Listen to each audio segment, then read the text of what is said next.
A very good evening from wherever you are. You're tuned into Metropol TV. This is the Big 10, your weekly in-depth review of the top stories that made headlines in Kenya and around the world and over the last 1 week. My name is Nina Shavan. Let's kick off this week's countdown on the Big 10.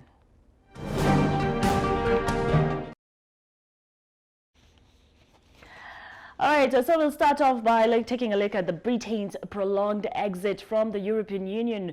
And it remained on the headlines this week, with the EU leaders agreeing to the United Kingdom's request for a third Brexit extension to the end of January 2020. This was after the British Parliament voted against a withdrawal agreement that had been reached by Britain and the EU. Now, according to a copy of the agreement seen by AFP, if Prime Minister Boris Johnson convinces the UK Parliament to approve an amicable divorce accord before next year, Brexit could be on November 30th or the 31st of December. But in the meantime, London must nominate a senior official to serve the next European Commission and must agree that the withdrawal agreements struck last month will not now be renegotiated according to the EU text. Johnson had been pushing for a definitive break on October 31st after finally striking a withdrawal deal with fellow EU leaders at an October 17th summit, but he has yet to persuade a skeptical British MPs to ratify the accord, raising the spectre of a chaotic Brexit and severe economic disruption in the United Kingdom.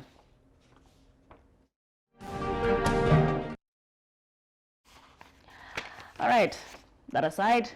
Meanwhile, on Thursday, Fiat Chrysler and France's PSA Group announced that they're in talks to merge into a company that is poised to become the world's fourth largest car maker. Now, the statement and a similar one from PSA offered no additional details. A person with knowledge of the matter told AFP on Tuesday that a merger, which is not guaranteed, would create a firm valued about $50 billion, equivalent to 5 trillion Kenyan shillings. A merger would bring PSA, the maker of Peugeot, access to the lucrative U.S. market while finally fulfilling the long-held goal of the ex-FCA head Sergio Marchionne, who died last year, and the merge the car maker with another in order to survive escalating costs and global pressure to roll out electric vehicles. The tie-up would make the new automaker the fourth largest in terms of sales, behind Volkswagen, Renault, Nissan, Mitsubishi and Toyota, and would combine a host of well-known brands from Alfa Romeo, Jeep and Dodge to Citroën, Opel and Peugeot.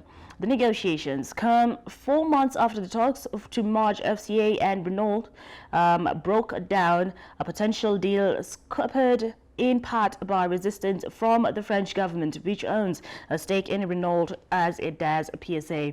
But analysts have cautioned that political pressure from Paris could again be an obstacle, given that the French government holds an approximately 12% stake in PSA.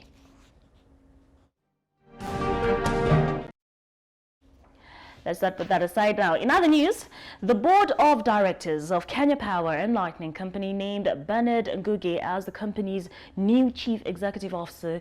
Ngugi, who was prior to his appointment the company's head of supply chain, took over from the engineer Jared Otieno, who was Kenya Power's acting CEO since July last year.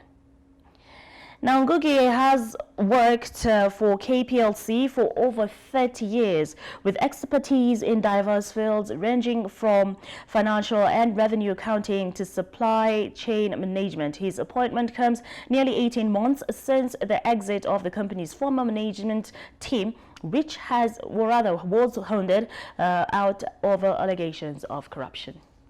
That was expertise. Particularly in the area of financial and revenue accounting, audit, supply chain, the issue of money, and that's really what I had many people talk about as strength in the incoming CEO.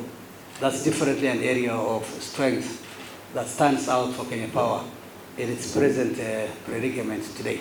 And I also accept that we have serious issues in about as far as revenue, diminishing returns, diminishing collections and stuff like that, billing issues, things that are really oriented so much about our liquidity and our books are concerned.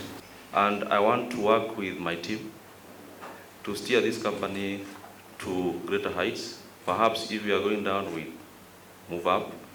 We are heading the wrong direction, we turn around. That's what we want to achieve. But as a team, we can build a very resilient company for improved performance and sustainability. Thank you very much. All right, we do wish him all the best. That aside, staying in the energy sector, it is emerging that the construction of a crude oil pipeline from Turkana to Lamu, which was scheduled to be completed by 2023, is now at the risk of stalling. Now, if we have issues in terms of land acquisition, it's public knowledge. You've seen that there have been court cases filed by people like Turkana County Government, and that is a process that will be followed. But we need to ensure that this is done by and under the law and legally and properly. But indeed, if there are delays, then there will be delays to this project. It's as simple as that. For every one day you have a delay in not being able to acquire the land, is one day where you cannot lay pipe, where you cannot put in well pads. And that has a knock-on consequential effect.